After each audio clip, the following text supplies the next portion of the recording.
दोस्तों, जम्मू कश्मीर में रिजर्वेशन का मुद्दा इस वक्त सरे फहरिस्त है। खास तौर से जो नौजवान तबका है, पढ़ा लिखा तबका है, या आमतौर से हम क्या कह सकते हैं कि जो छात्र तबका है, वो उसकी निगाहें लगातार टिकी हुई हैं कि आखिर इस हुकूमत में फैसला क्या होने जा रहा है। क्योंकि आपको पता है कि ओपन मेरिट सिस्टम के तहत जितने भी स्टूडेंट्स जम्मू कश्मीर के, या जो हम कह लें जॉब एस्पिरेंट्स हैं जम्मू कश्मीर के, उनकी उम्मीदें इस सरकार से इसलिए थी कि उन्हें यह लगता था कि इस सरकार ने, यानी जो नेशनल कॉन्फ्रेंस की सरकार अभी मौजूदा सरकार है, उसने जब इलेक्शन कैंपेन का वक्त था तो वादा क्या किया था कि हम इसे रिव्यू करेंगे। क्योंकि आपको याद होगा, जम्मू कश्मीर के स्टूडेंट्स ने कई बार दिल्ली तक में आकर के प्रदर्शन किया था। वो जो जम्मू कश्मीर में रिजर्वेशन का जो सिस्टम है, यानी जो मौजूदा कोटा था, अभी तो चूंकि लागू हुआ नहीं है अगला, उसके पहले तक जो था कि जिसमें ओपन मेरिट सिस्टम के तहत सिर्फ और सिर्फ 30% ही सीटें जो है वो ओपन मेरिट के स्टूडेंट्स के लिए थी। तो उनके उसका जो है वो उससे मुतमईन नहीं थे। उनको लगता था इससे हमारी हकमारी हो रही है, और जो टैलेंट है ओपन मेरिट का, वो कहीं ना कहीं उसको खमियाजा उसको भुगतना पड़ रहा है। तो अब जो मौजूदा सरकार जो है उमर अब्दुल्ला की क़यादत में, इस सरकार ने चूंकि अवाम से चूंकि वादा किया था, तो अब उस सरकार ने एक पहल की है, और ये उम्मीद की जा रही है कि सरकार ने जो कदम उठाया है, जो पहल की है, उसके मुताबिक ओपन मेरिट कोटा जो है उसमें थोड़ा इजाफा तो होगा, लेकिन क्या यह इजाफा इतना ज्यादा होगा कि जिससे ओपन मेरिट के तहत आने वाला जो भी तबका है स्टूडेंट्स का या जॉब एस्पिरेंट्स का, जो भी कैटेगरी है, जो भी उनकी तादाद है, क्या वो उससे सेटिस्फाइड हो जाएंगे, खुश हो जाएंगे? क्योंकि जो अभी जराए के हवाले से खबर आ रही है उसके मुताबिक फिलहाल जो ओपन मेरिट कोटा है वो सिर्फ और सिर्फ 30% का है। तो ओपन मेरिट का कोटा 30% का है। अब इसमें कितना इजाफा हो सकता है? बात तो यहां पर यह हो रही है कि अभी तो इजाफा करने को लेकर के, चाहे वो 10% और बढ़े या 20% और बढ़े, लेकिन इससे पहले अब जो सियासी चैलेंजेस होते हैं वो कहीं ना कहीं उमर अब्दुल्ला हुकूमत के सामने खड़ी हो गई है। चूंकि जो विपक्षी पार्टी है, बड़ी विपक्षी पार्टी बीजेपी, उसने साफ तौर पर ऐलान कर दिया है कि अगर किसी का कोटा कम किया गया तो बीजेपी आंदोलन करेगी, सड़कों पर आएगी। जाहिर सी बात है कि हर पार्टी को सियासत करनी है, और खासतौर से विपक्ष का तो काम होता है कि वो सरकार के फैसलों में जो भी उसको कमी नजर आती है, या मतलब for the sake of opposition, या जो कमी आती है उसको लेकर के वो आवाज बुलंद करे। अब सवाल यहां ये पैदा हो रहा है कि ऐसे में जो उम्मीद थी ओपन मेरिट सिस्टम के तहत आने वाले तमाम स्टूडेंट्स की, जॉब एस्पिरेंट की, जम्मू कश्मीर, चाहे वो कश्मीर हो या जम्मू हो, वहां के नौजवानों की, नौजवान लड़के लड़कियों की, उनकी उम्मीदें किस हद तक पूरी होंगी या नहीं होंगी। फिलहाल आपको यह बता दें कि जो जराए से खबर आ रही है कि उमर अब्दुल्ला की जो कैबिनेट है उसने जो कदम उठाया है, उसके मुताबिक EWS यानी जो इकोनॉमिकली वीकर सेक्शन है, और RBA यानी रेजिडेंट ऑफ बैकवर्ड एरियाज हैं, इन दोनों कैटेगरीज के तहत जो कोटा मख्तस है उसमें कमी करने की बात सामने आ रही है कि उसमें कुछ कमी करके और जो ओपन मेरिट सिस्टम का कोटा है उसको बढ़ाया जाएगा। जाहिर सी बात है कि अगर हमें टोटल पता हो कि टोटल 100 यानी परसेंटेज का मतलब है कि 100%, 100% में ही अगर किसी को हमें ज्यादा देना है, तो जाहिर सी बात है कि आपको किसी को कम भी करना पड़ेगा, जो कि टोटल आप 100% ज्यादा कर नहीं सकते। तो ऐसे में क्या वाकई किसी के साथ नाइंसाफी हो जाएगी, या किसी के साथ जो है जितना उसका हक बनता है, या जितनी उसको लगता है कि ये मतलूबा है वो मिलना चाहिए, उसमें कमी रह जाएगी? सबसे बड़ी बात यह है कि अब जो उमर अब्दुल्ला सरकार ने जो कैबिनेट, उस सरकार की जो काबीना है, जो कैबिनेट, उसने जो फैसला लिया है, उसकी फाइल LG के पास है। अब LG मनोज सिन्हा का इसमें रोल क्या होता है, ये काफी अहम होगा ये देखना, क्योंकि उमर अब्दुल्ला इस बात को कह चुके हैं कि जब तक ये फाइल LG के पास जाएगी और वहां से जो भी कुछ उस पर जो है उसका जो प्रोसेस आगे बढ़ेगा, क्या LG उसको मंजूर करते हैं, नहीं करते हैं, कर लेते हैं LG अगर मंजूर, तो उमर अब्दुल्ला सरकार जो करना चाह रही है, उमर अब्दुल्ला कैबिनेट जो करना चाह रही है, वो जो है वो हो जाएगा। अगर LG मंजूर नहीं करते हैं, फाइल को जो है लटका कर रखते हैं, जैसा कि फारूक अब्दुल्ला ने पहले कहा था कि LG साहब जो है इस पर वो सिर्फ फाइल लटकाने में बहुत ज्यादा वक्त गवाते हैं और हमारे पास कुछ ज्यादा रह नहीं जाता, तो ये देखना काफी अहम होगा। लेकिन इन सब के बीच ये जो बात अभी आ रही है जराए के हवाले से कि जो EWS है, इकोनॉमिक वीकर सेक्शन, उसका जो कोटा है 10% का, उसे 7% तक कम करके उसे 3% किया गया है। मैं अभी बता रहा हूं कि यह जराए से खबर है, इसकी कोई अभी पुख्ता तस्दीक नहीं हुई है, लेकिन फिर भी यह खबर है। तो एक तो यह बात हो गई, तो यानी कि 7% वहां से ले लिया। अब आते हैं कि 3% और कहां से, चूंकि एलजी साहब के पास फाइल पहुंच चुकी है, एलजी साहब इस पर क्या अपना स्टैंड लेते हैं यह देखना काफी अहम होगा। तो उमर अब्दुल्ला सरकार की तरफ से जो खबरें आ रही हैं, यानी जो जराए से खबर आ रही है कि कुल 10% का इजाफा ओपन मेरिट के तहत किया जाएगा। जो फिलहाल अभी कैप 30% पर है, वो बढ़ाकर 40%। तो ये 10% कहां से आएगा, उसके बारे में खबर यह है जराए के हवाले से कि ईडब्ल्यूएस के तहत 10% को घटा करके 3% किया गया है, और जो रेजिडेंट ऑफ बैकवर्ड एरियाज हैं यानी आरबीए, उसके 10% को कम करके 7% किया गया है। तो ताकि 3% यहां से आ गया, तो इस तरह से 7 और 3 10%, ये 10% जो कोटा जो है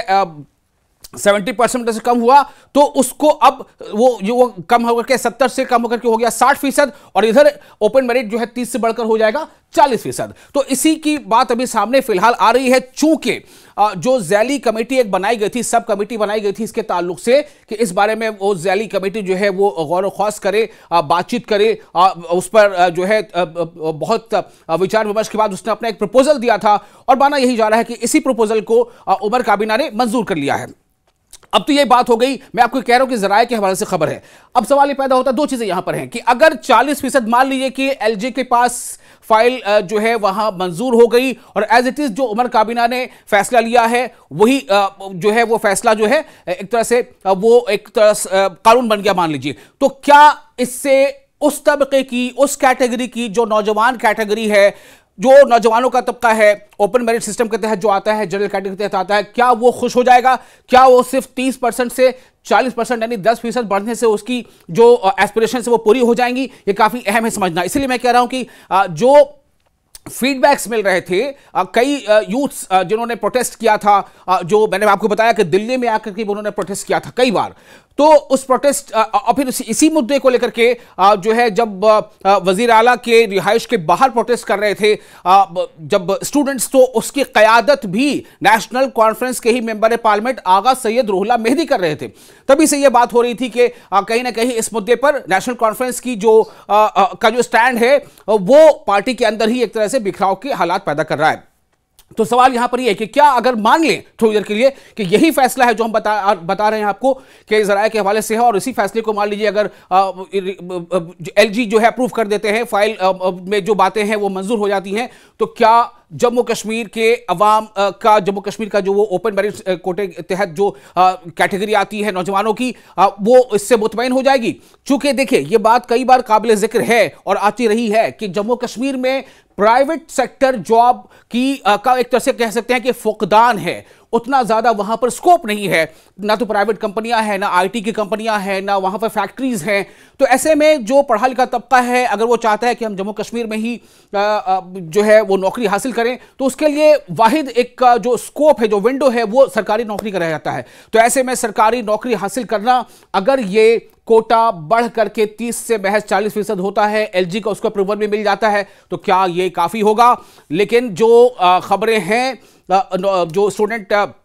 तबके की तरफ से जो फीडबैक है उसके मुताबिक वो इससे मुतमईन नहीं है, ये उससे मुतमईन नहीं है। उनका तो माने तो वो चाहते हैं कि 40% नहीं, वो 50 से भी ज्यादा होना चाहिए, 50 से ज्यादा होना चाहिए, 60% तक होना चाहिए ओपन मेरिट कोटा, लेकिन ये मुमकिन फिलहाल नहीं लग रहा है। और आप सोचिए कि महज 10% की बढ़ोतरी भी अगर उमर सरकार करने जा रही है, तो उस पर भी अपोजिशन से, जो कि एक बहुत मजबूत अपोजिशन जम्मू कश्मीर में इस वक्त बीजेपी की, तो उस पर भी अपोजिशन जो है ये कह रहा है कि हम आंदोलन करेंगे, हम सड़कों पर उतरेंगे, हम सड़कों पर उतर कर उमर अब्दुल्ला सरकार के खिलाफ आवाज बुलंद करेंगे, क्योंकि इसमें कहीं ना कहीं जो ईडब्ल्यूएस है और आरबीए है उसकी हकमारी हो रही है। यह कहना है बीजेपी के लीडर ऑफ अपोजिशन जो है सुनील शर्मा का। तो मैं आपको सुनील शर्मा के बयान पर ही छोड़े जाता हूं कि क्या कहा था इस पर उमर अब्दुल्ला ने कि हमने ये कदम उठाया है, क्यों ताखिर हुई, हम इसमें क्या करने जा रहे हैं। उन्होंने कहा था कि हम सबके साथ इंसाफ करेंगे, लेकिन इस पर भी जो अपोजिशन पार्टी है वो सवाल खड़े कर रही है। अपोजिशन पार्टी इस पर भी जो है वो कह रही है कि हम जो है आंदोलन करेंगे अगर किसी का कोटा के तहत जो लोग भी शामिल हैं, जो कैटेगरी शामिल, उनमें से किसी के भी कैटेगरीज में अगर कुछ फीसद की कमी आती है तो ऐसे में देखना यह अहम होगा कि ये जो पूरा का पूरा ये सियासी अखाड़ा है वो कहां पर जाके किस मंजिल पर जाके ठहरता है, और साथ ही साथ ये भी कि क्या वाकई अगर ये एलजी ने अप्रूव कर दिया फाइल जो है इस प्रपोजल को अप्रूव कर दिया काबीना की प्रपोजल को, तो क्या उसके बाद भी जो स्टूडेंट तबका है वो आगे कोई मुजाहरा या प्रोटेस्ट नहीं करेगा? क्या वो इससे खुश हो जाएगा? क्या वो सेटिस्फाइड हो जाएगा कि 30% से बढ़ा करके 10% कर दिया गया? क्या 1 साल से भी ज्यादा का अरसा बीत जाने के बाद सरकार का यह कदम उनके लिए काबिल कबूल होगा? क्या वो इतने से मुतमईन हो जाएंगे, या फिर वो इससे गैर मुतमईन होते हुए नए सिरे से जो है मुजाहरों का और धरना प्रदर्शनों का सिलसिला शुरू होगा? यह देखना काफी अहम होगा। ये मुद्दा ऐसा है कि इसके साथ सियासत करना बहुत आसान है, और आपने देखा भी है। जो लोग कल तक हमें ताने दे रहे थे कि आप लोगों ने रिजर्वेशन पे कुछ नहीं किया, आज हमें धमकियां दे रहे हैं कि अगर ये हुआ तो हम एहतजाज शुरू करेंगे। कैबिनेट ने अपने तरफ से कोशिश की है कि एक ट्रांसपेरेंट और एक फेयर प्रोसेस जो है हम अडॉप्ट करें। अब मामला ऑनरेबल एलजी साहब के पास जाएगा। जब तक फाइल उनके पास नहीं पहुंचती तब तक इससे ज्यादा मैं इस पे कहूंगा नहीं। ओपन मेरिट का जो कोटा है उसको बढ़ा दिया गया है और ईडब्ल्यूएससी आरबीए जैसे कोटा है उसको कम किया गया। आपके पास क्या जानकारी है, क्या कहेंगे? देखिए, स्पेकुलेशंस हैं। अभी तक मेरे पास कोई आधिकारिक जानकारी तो नहीं है, क्योंकि जब भी कैबिनेट मीटिंग होती है, कैबिनेट मीटिंग के बाद कोई डिसीजन, कोई मिनट्स, कोई नोट बाहर आता है और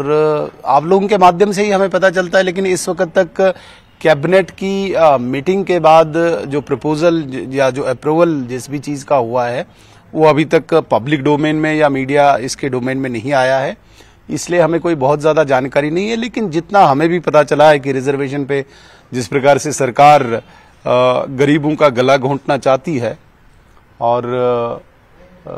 रिजर्वेशन आरक्षण पर वो कोई मूवमेंट कर रहे हैं, तो उसकी मैं पुष्टि नहीं कर सकता हूं। लेकिन जो भी जानकारी है, मुझे लगता है कि जो इन्होंने गरीबों को देने का वादा किया था